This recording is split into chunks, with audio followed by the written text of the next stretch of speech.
This stops any incursion on g4. And also it says to black that white's not in a hurry, and in particular we're going to be looking to carve up these light squares just to consolidate our position. Of course, if we consolidate the position, not only are we up a pawn, but we have a better pawn structure, and black really does need to solve this problem of the knight. Okay, so then we saw c5, b3, rook b4,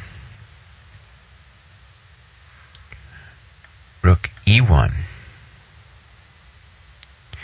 and obviously we're touching the pawn on e5.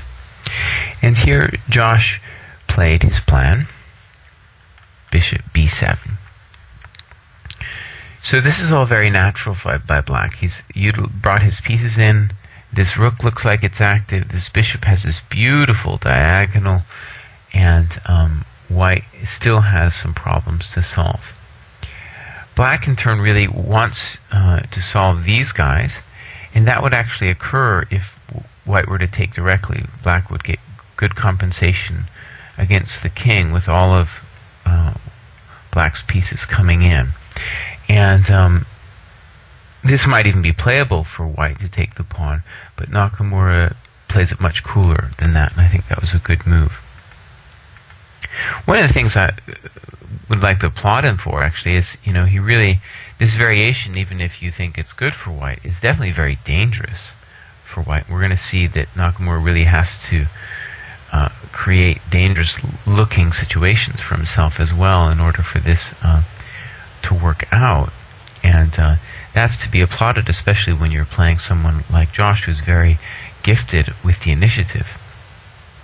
And here Nakamura finds this nice move, bishop a3. And the problem for black is that, well, we're going to have to move our rook. If we play a move like knight c6, we could think about actually doing this with the idea of just bringing this guy in. But the main problem is simply going to be that when we win the exchange, it's not so much the exchange that white's winning, it's the fact that he's gotten rid of this silly piece on a3, which was really the piece that white was having the most difficulty bringing into the game. So knight c6 might have been Josh's best practical try, but that would really be already, we could say, a big opening success for white. So rook f4 was played, and now Nakamura plays a very ambitious move, g3. He's simply going to hunt this rook down, and g3 was very surprising to me. I felt like black opening up this diagonal, or white opening up that diagonal, was very provocative. As it turns out, though, there was no easy way to find for black to take advantage of that. So Josh played the natural move, rook d4, and it looks like, we made some progress by bringing that pawn to g3. Knight f3 was played. And now again, Josh played a natural move. Maybe something else he could have considered was queen d7, but his move makes total sense, and that is rook d3. And the main idea is that after pawn takes, queen takes, because that bishop is no longer touching the e4 square, it's going to be harder for white to blockade that square. And Josh's idea is that because white won't be able to blockade that square, this bishop will always be free on the long diagonal. And so here it was looking, I don't know, I felt black had some promising chances, but in fact, having looked at this game more, it just seems there's just nothing for black to do. Knight e5. Queen comes back naturally to f5. And again, Nakamura plays a move that surprising. It takes a lot of courage to play. And calculation. g4. So again, white is opening his king position in a very dangerous way with all of Josh's pieces looking at the black king. And Nakamura's idea is that after queen f4, and it's hard to imagine another move besides queen f4 that would present white with any problems. After queen f4, white has this very nice move d4. And the point is that we are threatening to play bishop c1, really giving the queen a lot of grief. And already here we can say that black is totally lost. And the fact that we can say that here, makes us ask, well, wait a second, when did black lose the thread?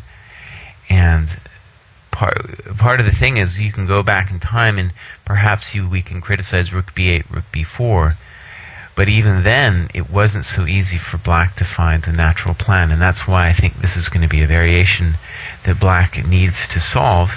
And I think it'll be very interesting to talk to Josh when he gets home tonight to ask him what he feels about this variation. I know I had talked to him before about this variation. He felt that black was simply fine, this whole knight g5 business. And I think that's typical of players who play knight f6 against bishop c4. And I think this is a very interesting opening development, because we finally have all these other moves like knight h3 and knight f3. They were possible for white to play, and I believed in the knight h3 move. This move, however, Nakamura's bishop d3, really seems to give black a lot of grief.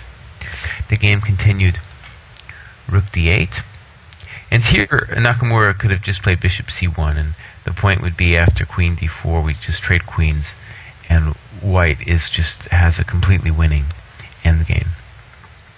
True to Nakamura's style, though, he's a maximalist. He played queen e2, and he's basically saying that black can't do anything anyway. And in fact, Josh ended up taking with a rook. Desperation, I mean, you can call this a blunder if you like, but already we're in a position where black can't do all that much. Bishop c1 is played, and Josh has to resign. So, I very much enjoyed watching this year's U.S. Championship. Hopefully next year I'll get to play myself. And I thought there were some very nice fighting games, this one among them, this one winning the championship itself. So, this is GM Jesse Kraai. Until next